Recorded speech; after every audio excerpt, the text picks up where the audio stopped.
How do, guys? Today I want to explore the cultivation of an open mind, prescience, and the capacity to expect the unexpected. And I'm going to share something from my own life where I've found the most beautiful aspects of my own individuality purely by accident. And it gives me great joy to share that aspect of myself with other people. So when I was 18, I went to Liverpool University and I was sport mad. I was very athletic, I was competitive, and I did quite well, at my A levels. I did very well actually. And I went off to university, and in my mind, I had something like a PE teacher or a sports psychologist, something of that ilk, really.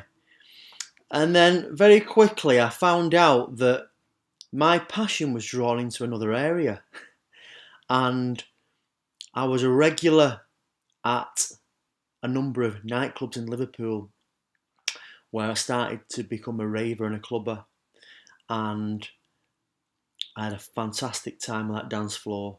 And at the time I was experimental, so I was involved in using ecstasy as well as amphetamine as a young lad, and it was the time and the place, and it opened me up really to some wonderful experiences.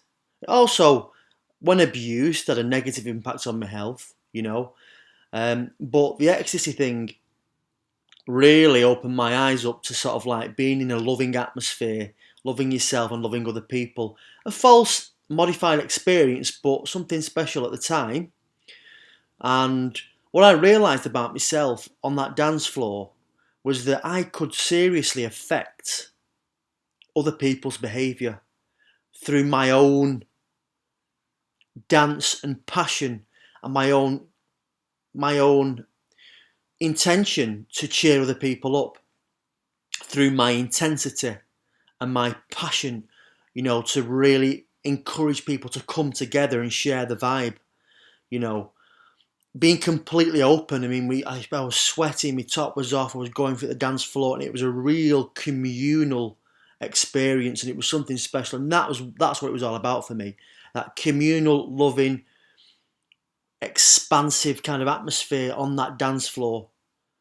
And that really was something that I'd forgotten for a while, because obviously I'd moved on and had a family and no longer was involved in, using those stimulants. And, I got back into my sport, and I realised through my football, being the captain of quite a few teams, that I could, again, using my communication skills and passion for the game, really affect people and motivate people.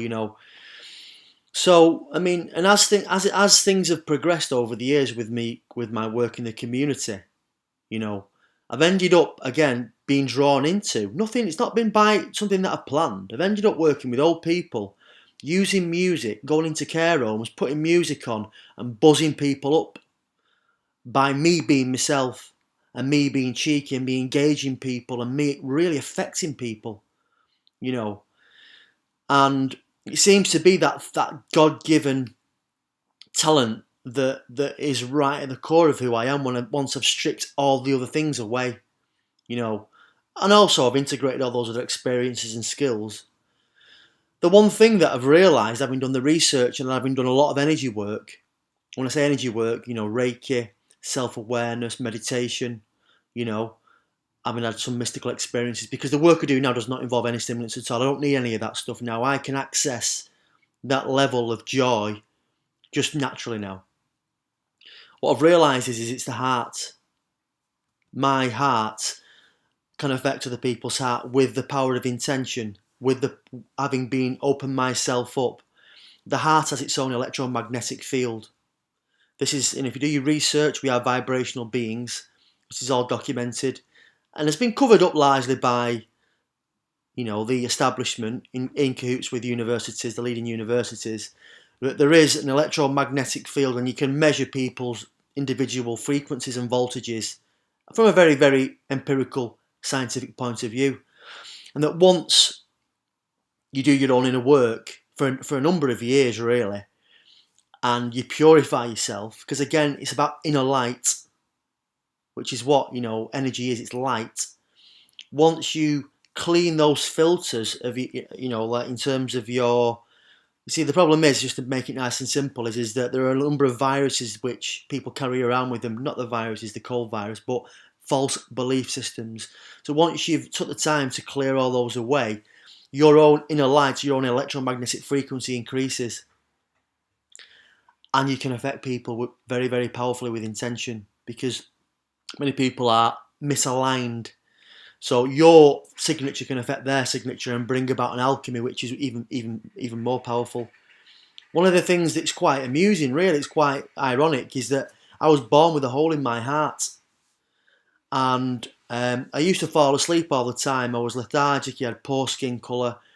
I was a very unwell boy, very unwell.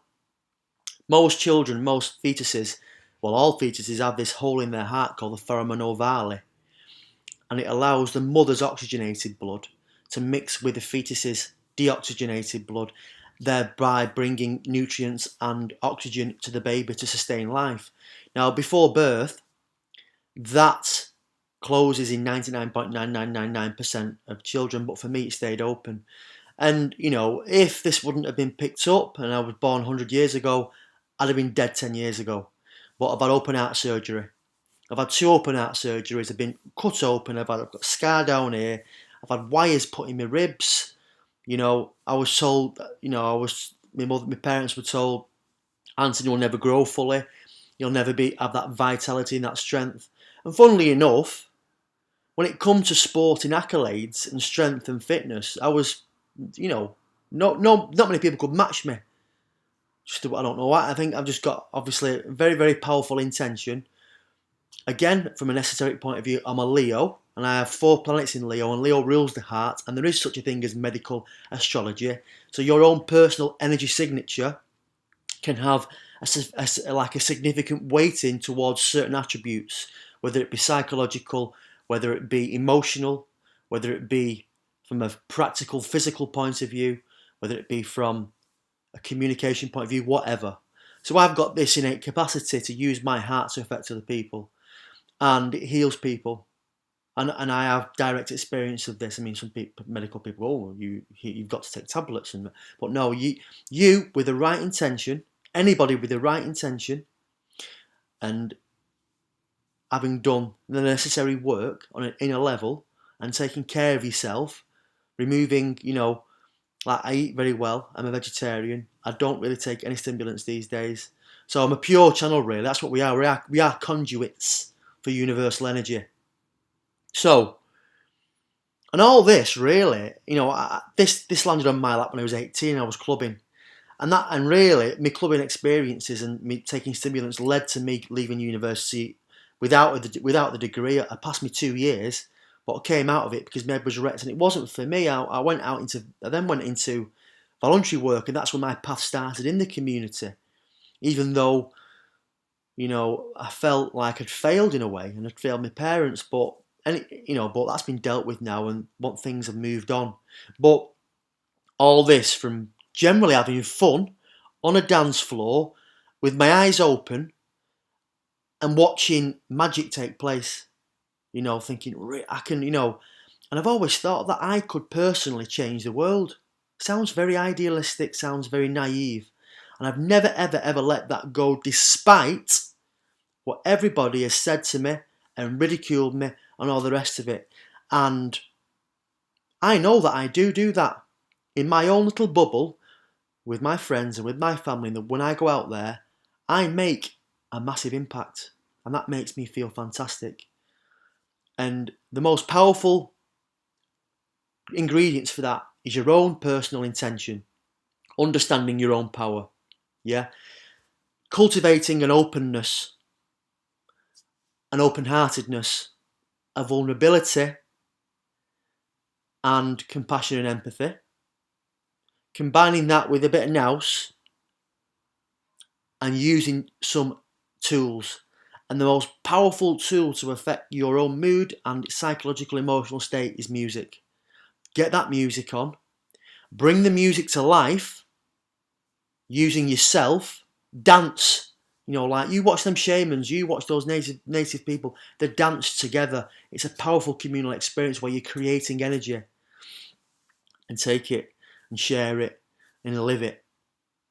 And that is what I have realised about myself, despite working as a careers advisor, youth and community worker, and working in large organisations where being myself was frowned upon and was looked down upon, and it was something that they couldn't control. So I've had to go out and create my own little organisation where I can be myself and I can create this energy to go out there and do the real work.